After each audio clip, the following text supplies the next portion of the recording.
Have you ever found yourself staring in slack-jawed amazement at a pane of glass? I'm not talking about that fancy stained glass you might find in churches and cathedrals here. I'm talking normal, everyday glass that's seen a bit of wear and tear. The sort you might see in the windows of a bus perhaps, or a train.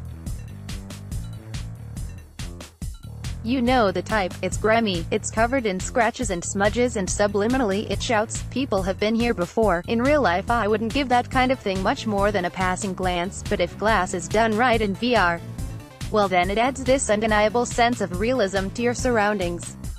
Simple things like slight smears on the smooth surface of a window can subtly reinforce the illusion of depth.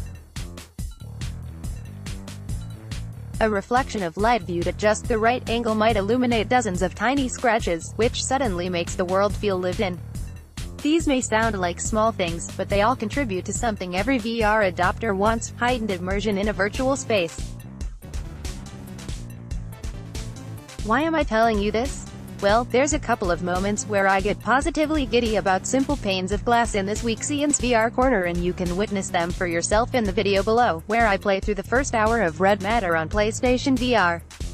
At its core, Red Matter is an escape room game, although it's not as blatant in its premise as some of the other, lesser escape games that litter the PlayStation Store. Yes, each area is a small collection of puzzles that must be solved to move forwards, but it's all wrapped up in a spooky narrative that makes you feel like you're doing detective work rather than busy work. On PSVR, Red Matter is controlled exclusively with dual-move controllers. There are some basic comfort settings: smooth turn and no vignettes, etc. And whilst you can choose free move as your primary method of locomotion, there are certain sections which necessitate teleportation in order to progress. The speed of the action is sedate at best though, so beginners and veterans alike should be able to play this without any discomfort whatsoever. The locations might be small, but they make up for it by being positively gorgeous. The crowning glory of Red Matter, and you'll hear me banging on about it in the video above, is just how immersive it is. The story is engaging, but it's the production values that really set it apart from other escape room games. The locations are simply gorgeous, from a jaw-dropping vista in the opening section to interiors that were so detailed I came away with memories of inhabiting those spaces as if they were real, physical locations I'd visited in the past. Of this is down to how beautiful it all looks. The interior of the Russian base you're exploring is full of imposing brutalist architecture. Some of the locations are decorated with huge mosaics that span the circumference of the rooms, each little tile capable of catching the light depending on what angle you're viewing them from. Other times it's down to the tiny details, like the scratches on the glass I mentioned above, or the fact that at some points you can literally use your hand to waft dust particles out of the way of your face.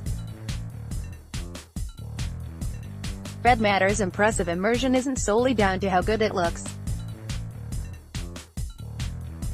Interacting with the environment is a joy thanks to a combination of clever programming and force feedback in the move controllers that gives in-game objects mass and presence. Certain items will need a sharp tug before they pop loose from their housing. Levers and valve wheels will feel stiff as you pull or turn them, vibrations in your hands giving the impression of metal scraping against metal. To give weight to things that technically don't exist is a real achievement, and I appreciated it immensely. See the way the light refracts through that partition and distorts the objects behind it? That's some top-notch glass, that. Don't get me started on the reflections on the floor, I'll be here all day.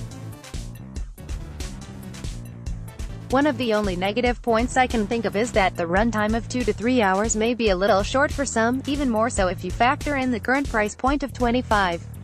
In my opinion, however, the strength of the presentation more than makes up for the brevity of the experience, but it's worth bearing in mind if you're after something with a lot of replayability.